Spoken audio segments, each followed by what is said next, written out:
Hey now, and how are you doing? Want to welcome you to the next episode of Peace, Love, and Bring a Bat.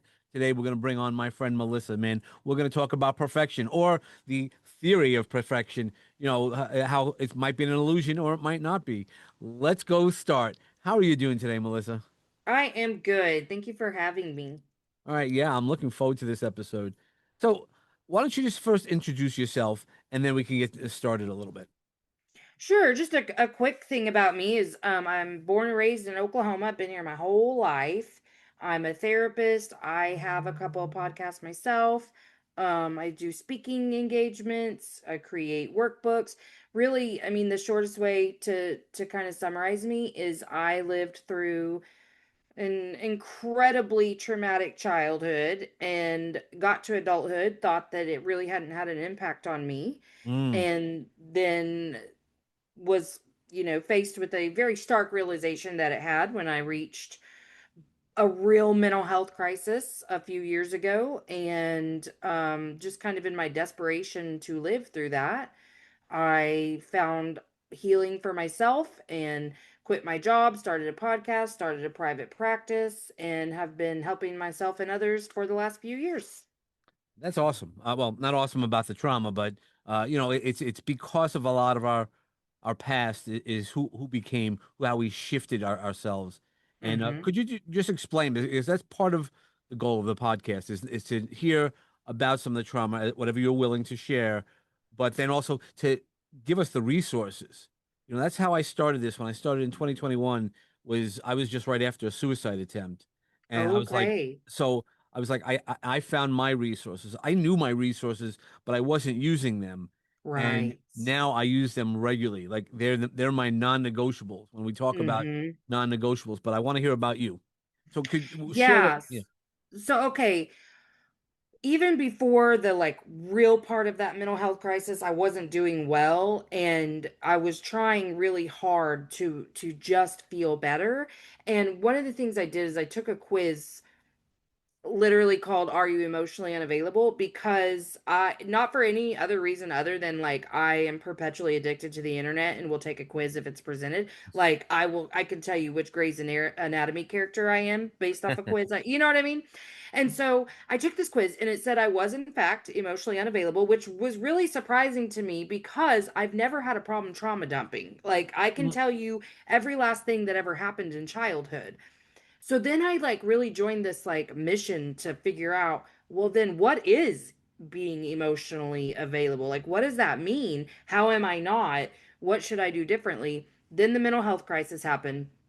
And, I knew I was leaving my job. I am a Gemini, so talking just is my thing. And so I always wanted a podcast, but I thought emotionally unavailable sounded hilarious. And I really was still trying to figure out like what that meant for me. And so I started my show, and very quickly it became a lifeline for me mm, because after you have a show, so like at first you're begging the people to be on, so like yeah. it took a while to get like guests that weren't people I knew.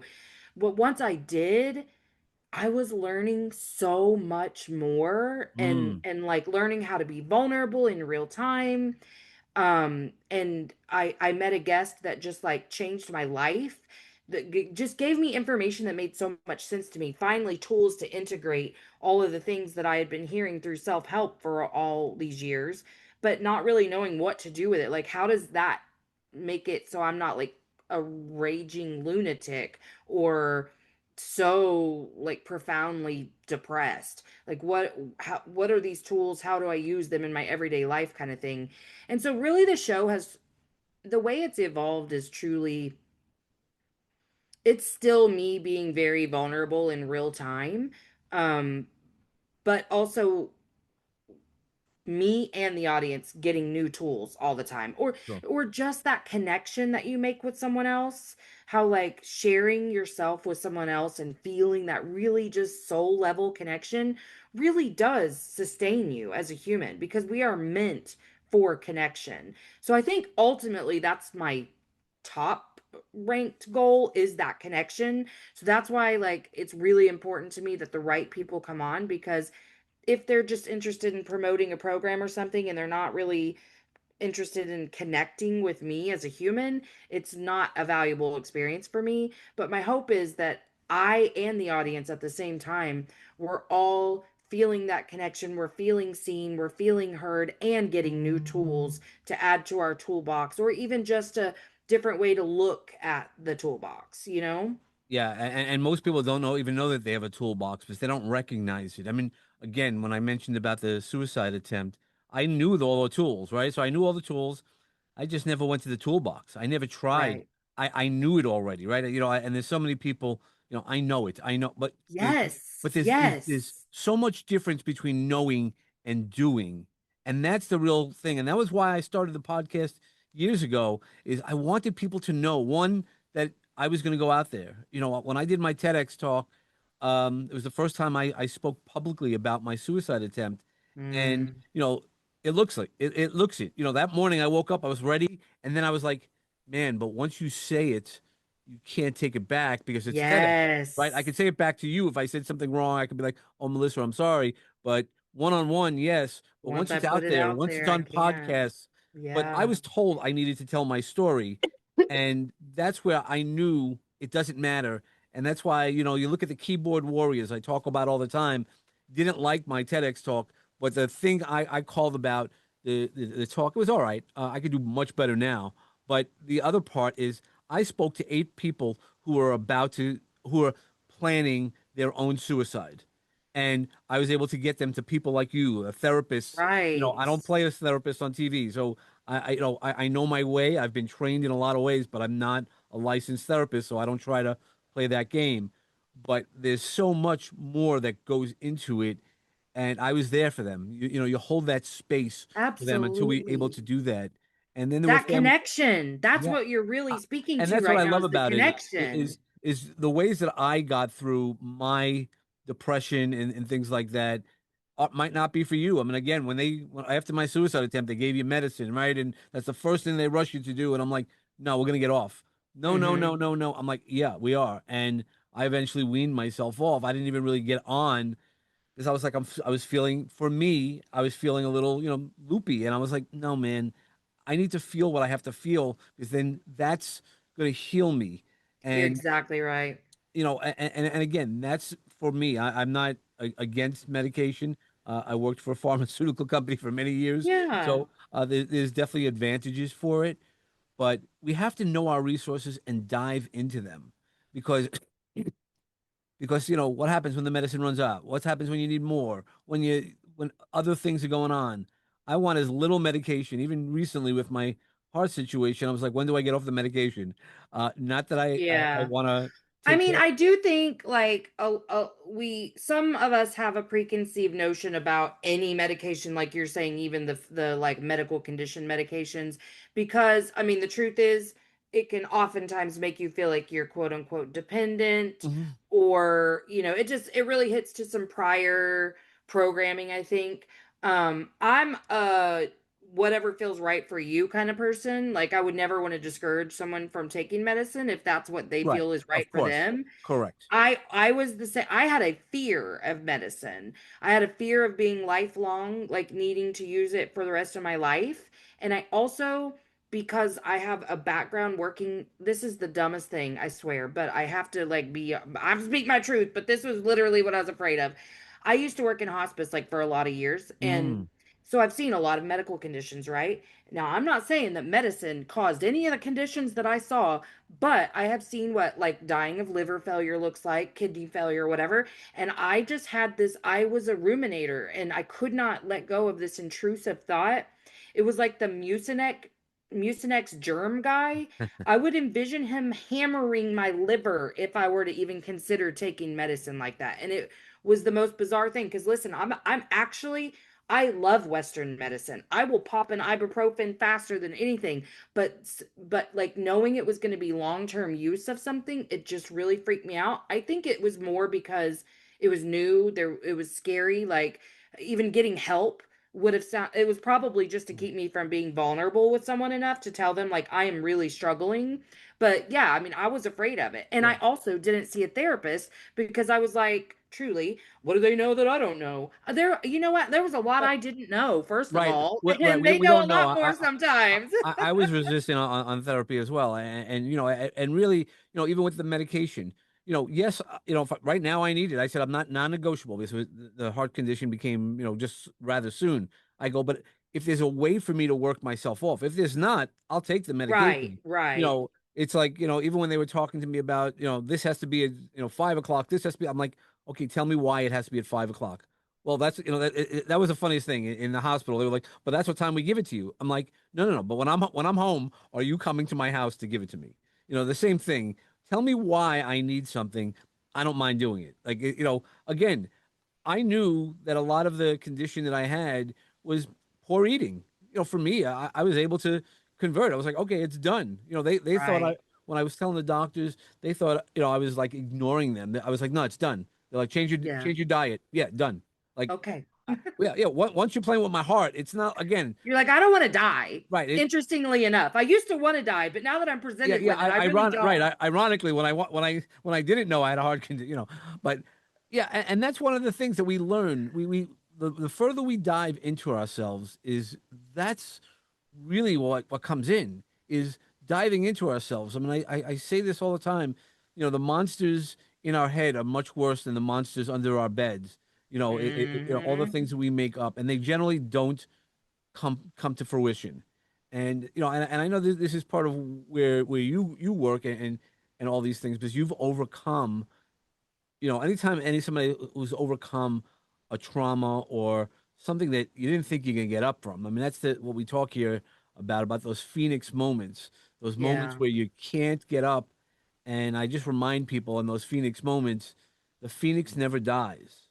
It turns to ashes, which we assume, but it's alive and a spark of God. So once you just have to get that spark, sometimes, you know, it's either your spark that gets you up or somebody else lends you their spark to remind you absolutely. Hmm. about that. Because, while we look for it, and everybody, it lives in our fake book world about perfectionism, and we have to be ready to let go that there is not one person on this planet who has a perfect world, right? We have suicide people with billions of dollars.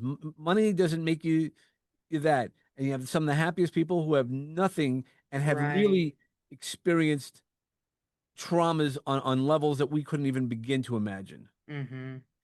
Yeah, and I think that's the thing too, is that if you can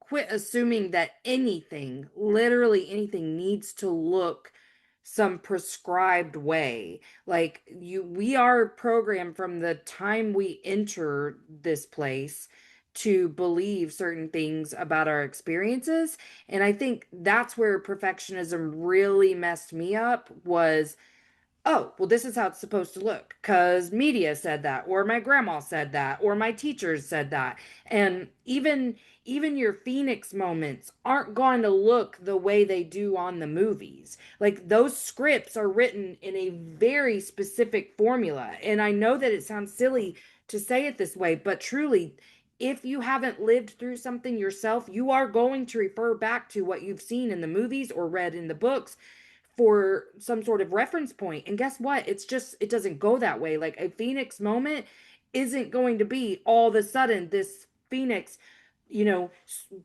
dusts off those Yeah. ashes and their Eh, wings start working perfectly again. And then boom, they're just off into the world. That it doesn't work that way at all. And oftentimes that phoenix is going to nosedive back straight to the ground so many times before they get back up. And that's okay too. And just realizing perfectionism keeps us stuck. Like when I actually started my podcast, I remember I knew nothing about how to do a podcast, like nothing. And I was like, no fancy equipment, no nothing. I was recording the first couple of episodes until I had a catastrophe on GarageBand. Okay. Like yep. I did not have a single clue. And I learned how to like, okay, if I pay for Google whatever workspace, I can record on Google Meets. Now, how do I convert the like I had to learn so many things. But I was like, Melissa, perfect is the enemy of good. Oh, Like, I love just saying be that. honest with your audience Yes, and ma'am. say, hey guys, guess what? We're going to be learning about audio issues in real time. We're going to figure this out together. So that's what I did. And I've kind of made a brand, and that's always kind of been who I am anyway, much less vulnerable in the past, but I've always been like, let's figure it out together, and it's okay. I'm a goer, like I Yep. want to dive right in, and to my own demise. Sometimes I could probably pause a little bit, but starting the podcast with very little resources taught me so much about like, and so what? Like Yep. those early episodes are rough, and I love them so much cuz they were just pure and fun cuz I was doing something new that lit me up in a way I had never experienced. Imagine if I had let the fact that I didn't have a script, or like I wonder if you're a part of some of the Facebook groups for podcasters, but I see these people all the time asking for advice, and I actually had to unfollow them because it gets on my nerves, because they're very, I have the whole season lined out Yeah. and this and that, and I'm like, okay, no.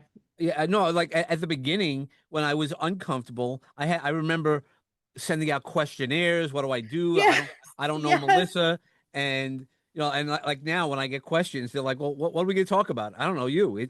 How I look at it. It's my podcast, your episode, and however that works out, that works out. I know how to weave and think. Just give me a little information, and I know Yeah. where we're going, man. And sometimes I I don't love know a where we natural and conversation. sometimes I don't know where we're going, but guess Right. what? We still soar. I mean, that's one of my brand things. I mean, that's what the bat is about, right? It's about being authentic.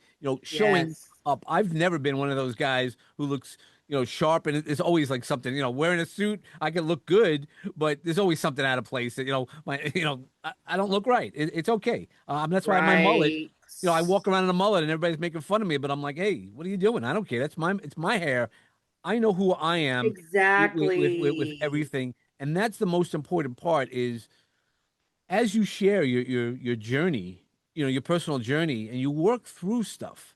What are some of the resources that you use? Because that's really what I love to talk about is Yeah. how we got through it, not just a story, because then that becomes entertainment. I want there to be a Right. value and an impact of what we did and how we do it. Yeah. So the very first thing, and I have my clients buy this book, like the very first session, I tell them this book changed my life. It's a book called The Finding Peace Workbook. It's by a guy named Troy Love. You can get it on Amazon, like 25 bucks. Here's why this book impacted me so greatly. Because two things. It breaks down your wounding, like your core wounds, into very basic attachment wounds: betrayal, rejection, abandonment, Mhm. neglect, and abuse. Yep. But like really gets you to see how you're experiencing those wounds. For instance, I learned my two biggest were not rejection and abandonment, though you would think that would be it because I grew up in and out of foster care, then in kinship foster care with my grandma from permanently from age 8 on.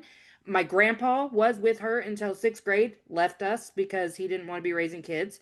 He left her for his best friend's wife after 36 years of marriage. Dad died at 15 of an overdose. Mom died at 22. I was 22, you know, of complications related to hep C and cirrhosis. You would think rejection and abandonment would have been my biggest wounds, but what was my biggest wounds were betrayal and neglect.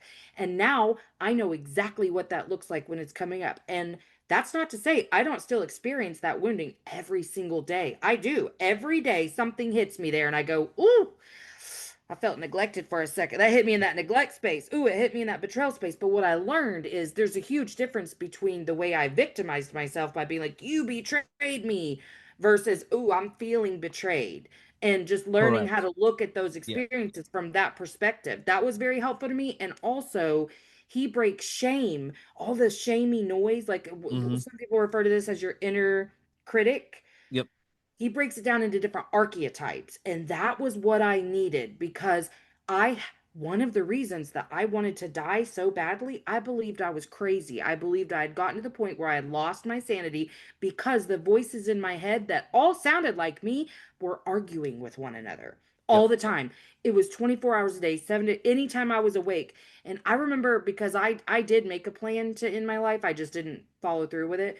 But I remember talking to someone at work and just laughing and cutting up, and still this is like all I really think about. And I remember thinking like they're going to be so sad when I die because no one's going to see this coming. Cuz I mean, I was starting to tell people like I am not well because I was very scared of myself at that point. But identifying these different archetypes, like one that makes you just hate yourself every time you make a mistake, and then one that makes you hate others when you make a mistake because it's too hard to hold the fact that you made a mistake. So I got to blame someone else. And I was able to like differentiate and separate these voices, even though it all sounded like me. I now understood what this noise in my head really was. Once I learned that, oh, all bets were off. I wasn't crazy anymore. I just Right. needed to work on some Right. things. And that's the most helpful thing. And but not everybody goes through that, right? Because Right. in a lot of times, people just talk about, oh, I just gonna talk about this. I'm still feeling this. My mother's Mm-hmm. gone. Like, dude, I mean, that's why I made peace with both my parents before they transitioned. I was lucky, right? Again, I know my situation is not everybody's situation, but how do we break some of the cycles of overthinking? Well, identifying what the overthinking really is, but also what I've learned on this like deep quest to be emotionally available, I've learned that overthinking happens when we're trying to avoid feeling. So, for instance, in grief, this is something I see a lot. People really ruminating over woulda, coulda, shouldas, Hmm. and or even if you had like a sudden tragic death, really getting fixated on how, but just like what caused it. Oh my gosh, what is going on? What is going on? That rumination. It's all because we're not taught to sit in pain and grief and feel that. We don't know how to feel it. So our brain, in order to protect us, will get us really wrapped up in a cycle where we get the illusion that there's control and or a resolution Mm. to something, just to keep you on a perpetual loop of questioning and questioning and questioning so that you don't have to feel it. So I'm always like out of your head into your heart, and I do so many exercises myself every single day to be in my body, which sounds so kooky if you don't understand it. And forever, it took me a really long time to get into Yep. the practice of it. But yeah, that was the thing, is getting out of my head and into my body. So my number one grounding technique, because none of the other ones worked for me ever because I was that good at overthinking, I do a rapid fire naming everything I see in front of me. I started this Yeah. in the car because that's where a lot of overthinking was happening for me. And I was just like, oh, white car, red car, license plate, stoplight, whatever. And Mhm. it only takes about seven things Yep. before I'm where my feet are. I'm present. I'm out of my head. And it's almost like an outer body experience. You can feel yourself leaving your head Yep. and being present. Yep. All you need to do is get yourself de-escalated from like a 10 to a 6 by doing that, and then you can focus on what was actually happening. Wow, why did I get so triggered just now that I needed to leave my body and be thinking so much? Or oh, wow, that really pissed me off, whatever it is. Getting just a little bit de-escalated by grounding in that way, and everyone, and I mean people with the worst PTSD ever, everyone that I have taught this method to loves it. So Yep. if none of the other grounding techniques are working for you, try that one. Right, and that's the beauty, and that's why I love the podcast, because everybody has something different or a reminder. Like, oh man, I know that one. I'm like, all right, but have you Yes. used it? Right? It doesn't matter Yes. what we know. Again, that's what Yes. that's where I always talk about the ICTA disease. I know that already. Okay, great, but did you again, my Have you resources been when doing yeah, it? my resources. I was working with people at that time and helping them and guiding them and giving great advice. So it wasn't like, oh, okay, wasn't doing it for myself, right? We Absolutely. always, and I go back, and that's why I talk to ad nauseum of the airplane, right? Put the air mask on, Yes. but people don't always realize the reason why they say that is because if not, you'll pass out. It's not just because you're being a hero. Take care of yourself first. Right. It's much more No. important if you You're want to gonna help other lose your people. oxygen and you're both gonna die. Right, you can't help anybody when you're not, right? You Hmm. can't pour when you have an empty cup. And I didn't know that, and now I'm so I recognize within myself where I feel like, when the stresses come on and I'm like, "Oh, okay. Something's going on," and I know what it is. And and then there's the biological stuff. So it's all good because recognizing and sitting with ourselves. I used to also never like being by myself, right? Yes, I used to be There's that a way lot of things, too. abandonment issues and things like that. And it still does. So that's my little cough that recognized. I'm like, all right, dude, I'm working as hard as I can to clear everything. Yes. But no, but it's one of those things that once you can recognize what your triggers are, then it Yes. becomes so powerful because then you can at least dive into something. If you're just going, man, Melissa, Dave, we'll pick on Dave. Dave, you need help. I'm like, okay, good. Now, what do I need help on? Like, Right. that's fine. I'm willing to go get help, especially now. Years ago, nah, man, I'm fine. Right. These things Yeah. just happened to me. I didn't really have a bad, you know, but you don't know what you don't know what you don't know, but you also don't know about that. And to quiet the noise and to reconnect yourself, at least for me, I know has been incredible. How about you when you've learned to not necessarily control the noise because we never control it, right? It's always there, but manage it in a way that's much healthier. And then when you reconnect with yourself, what does that look like? Well, it looks like a lot of curiosity. I know now that my brain is designed to only function in one way to keep me safe, and that is to try to predict catastrophe at every turn. And it thinks that if it can look for the worst case scenario and make me believe that that is a likely scenario to happen to me, that will keep me from dying. So I just get very curious about my thoughts now. Mm. Like, I'm a woman, so I have a lot of hormonal fluctuations. And so there will be a day, for instance, today, I don't know if it was a hormonal fluctuation or what, but I woke up in a mood. Like, I was blah, like physically, I felt pretty like low. Hmm. And emotionally, I didn't feel up at all. I was just kind of below, like I said.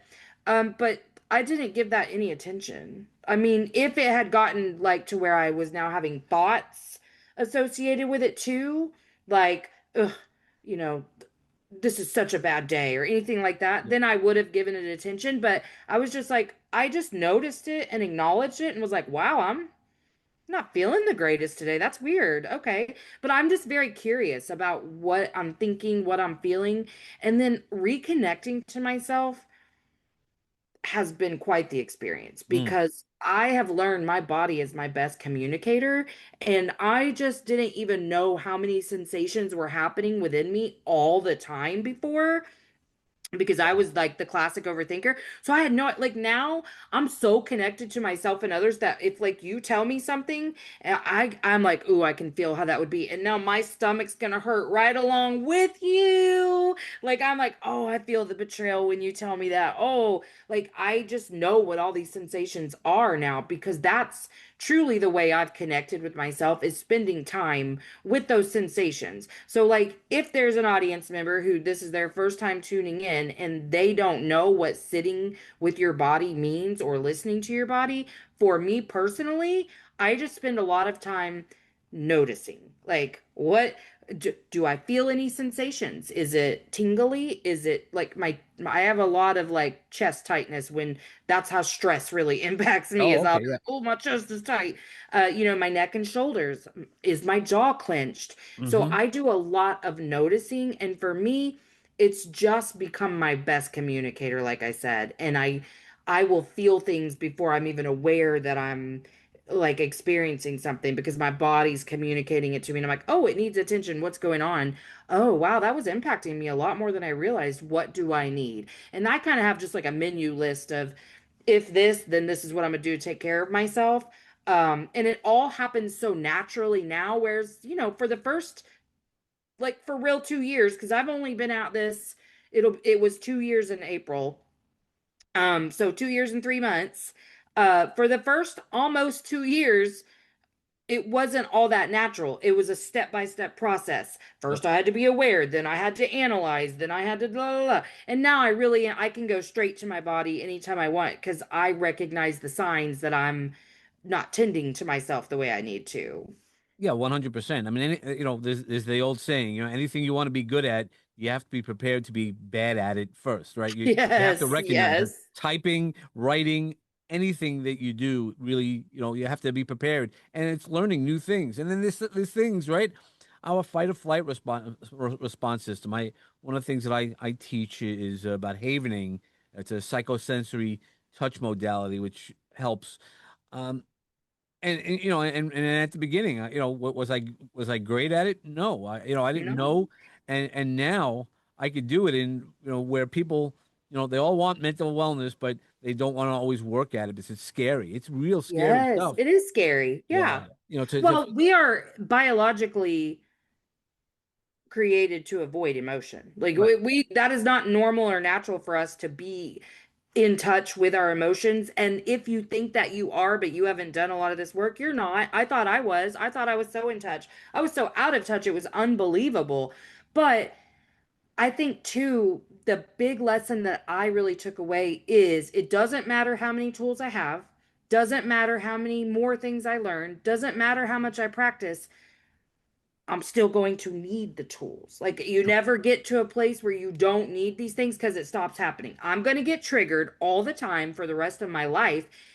That doesn't have to mean anything about me, doesn't have to be immoral, doesn't have to be judged. It just is what it is. And I just know when it happens, I have a way to deal with it. And it doesn't matter. It doesn't mean anything about me. I'm not bad or wrong.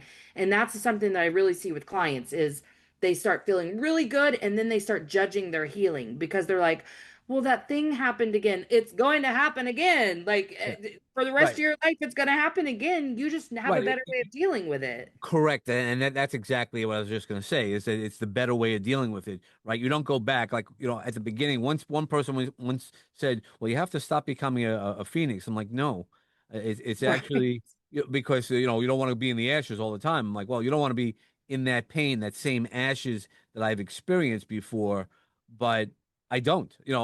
I've had other things. Life gets lifing, right? But Mm-hmm. it's really one of those things. But now I recognize it. I don't go as low. I still go to ashes. I still get upset.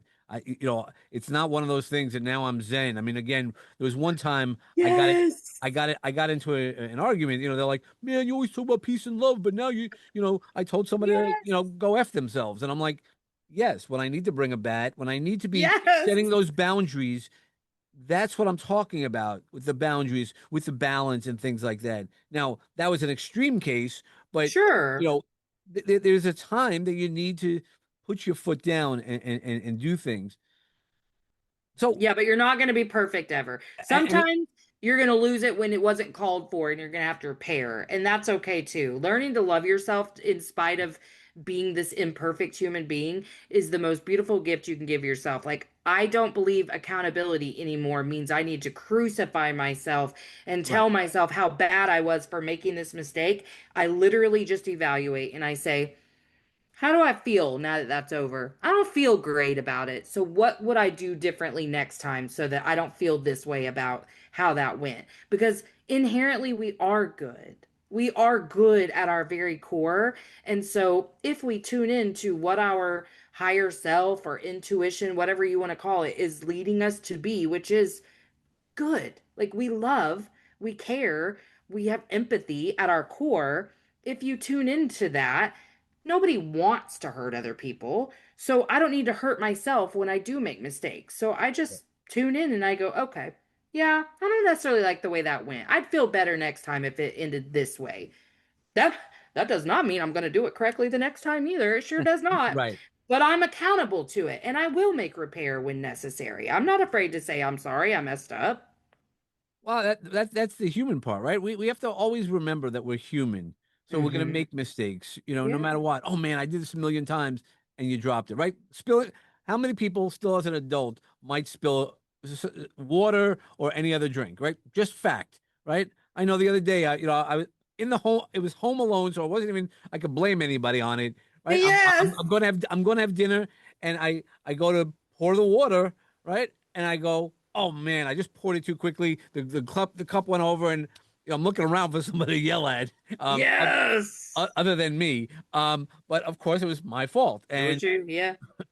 I own it. And we're gonna have those moments where you're just like, man, I wasn't paying attention, right? You're driving and you just get distracted. How did I pass my own house? Yes. Those are the things Yes. you recognize what we do. And you know, what is another step that we could take, that we're trying to teach people or offer up is when we're struggling to connect with our emotions, instead of talking or intellectualizing it. Oh, I know why it is. I have this problem. Because I hate when people go, yeah, I have ADHD, and I'm like, okay, that means you just have to learn differently. That doesn't mean you can't learn it, and that doesn't Right. can't do that. It doesn't mean you can't focus. That's not an excuse. It's a label that somebody had placed on you.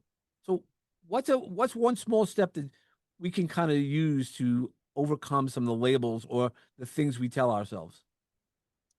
Hmm. I would say really tune into what you're telling yourself. Like try to figure out, because so much of the things that we're saying to ourselves, we're saying without necessarily noticing. I'm all about getting as present in your life as you possibly can be. So living very, very grounded, not in your head really at all, unless there's an actual like work problem or scheduling or something that you need to figure out intellectually. Everything else, I'm really just kind of out here. I'm wherever I need to be, again, where my feet are. That's where I am. And I think that's probably number one. But because most things really do take awareness. Like you have to know that you're experiencing it before you can address it. But I also think too, a way that it's become really simplified for me is I address agitation pretty seriously, because Mm, that was my big thing in life, was very reactive due to agitation. So mhm. like I'm very first going, am I tired? Am I hungry? Like usually it's one or the other, truly, if I'm really tired or like really agitated, or I need alone time. But then if all of those needs have been met, I'm like, oh, I've been ignoring a feeling.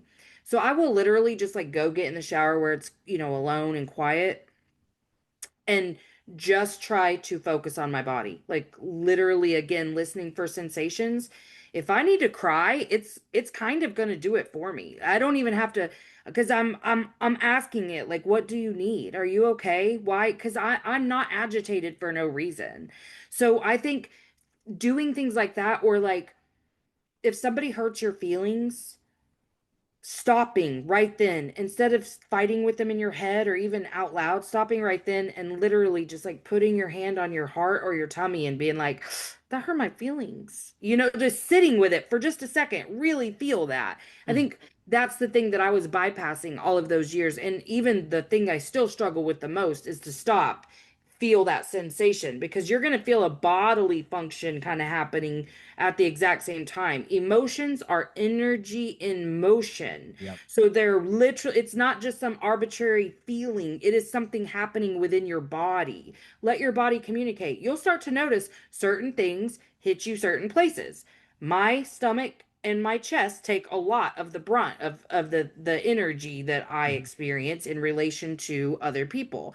But I learned how to feel it and I learned how to release it through different, stretches, wall pushes, shaking my hands really fast, Yep. a walk, lifting weights, whatever it is. You have to move that motion, that energy out of you somehow, because if it gets stuck, that's when you get all tense and, You got to move the get energy. autoimmune disorders, all Yep, of the things. you got to always move the energy. I mean, that's why one of the things that I found about acupuncture. I was just explaining this to somebody who knocked on my door today and was, trying to sell you some things, and he's trying to talk to me. I go, no, no, no.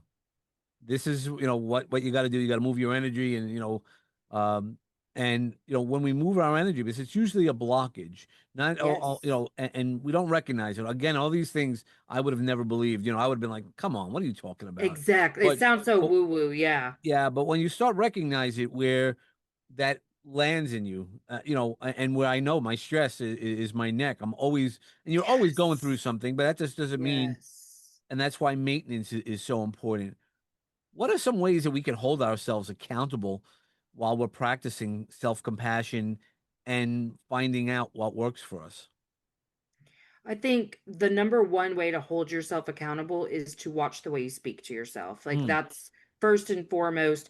That was really how I started to develop a positive relationship with myself and to learn what self-love really was. And in my world, I believe self-love, that love that you cultivate within, is the only true love that exists. And then you give from the overflow of that and share that with others. Like that's why you see so many mismatched relationships or um people who really just have struggled to receive love from others is because yep, they don't feel that for themselves. So I really had to work because I'm a funny gal and I really used self-deprecating humor to draw people in to make them feel more comfortable. And I had to learn to stop doing that. So anytime I thought something negative about myself or said something negative about myself, I just reframed it immediately. If I thought it, I reframed it internally. If I said it, I did not care who was there. And I will still do this to this day. If I stub my toe or drop something and accidentally say, "Oh, I'm so dumb," yep, I will stop and go, "Actually, I'm not dumb. I'm not dumb. That was a mistake." And maybe no one's even there, but I rewire those neuro pathways for myself all the time by right. by just reframing something negative I'm saying to myself. The more after you do it a couple of times, your subconscious starts to convert to conscious in there and go, "Hey, did you mean that? Do you want Yep, to correct that real 100%. quick?" Yep, yep, yep, yeah. No, That's the number one trick right there is quit talking about yourself like you're not like yep, a wonderful human being. yeah, yeah. Talk to yourself like you would talk to most people. Mm-hmm. Yep, 100%. Now, I know we're getting close to the end of the episode. I always have everybody walk into my magic garden and plant a seed. And you've given us lots of great advice, and I'd love to have you back on to give us some more great advice. What's one seed that you can plant or today that might not grow right away? It's not Jack and the Magic Beanstalk, but that people are gonna be like, I gotta think about that, or something that might grow right away. My big passion right now is to teach people that connection is key, and that we are hardwired to not survive without connection, and yet our subconscious will do literally anything to keep us from connecting. And so, the seed I would love to plant is for people to start getting really curious every time they notice disconnection in a relationship that's already there or a relationship that could be there. Notice how you really are placing barriers between yourself and others to feel safe. If Google questions to ask yourself if you need to. There are lots of shadow work books out there. There are so many resources on figuring out why you do the things you do. Do that because connection is key for survival, and yet we are doing everything we can to stay disconnected from other humans because we're scared. So that's the seed for me. Yeah, no, that's awesome because it really is connection. As you started off today, we need each other. We need community. We need those physical hugs. You need the validity of Hmm. the validation of, hey, you matter and we all matter. Absolutely. How can we find you? The easiest place is on Instagram at Melissa.Hepner. My first name is spelled kind of weird, Malisa, and all of my links are in my link tree there. Okay, well that's great. Thank you so much for this, and I really do mean that. Let's keep in touch and connect Yeah, further. I would love to. Thanks so much for having me. Okay, now this was great. And for everybody else, as always, I want you to have your life as a foundation of peace and love, whatever that means in your life, in yourself. And then when you bring some awesome thoughts like we did today.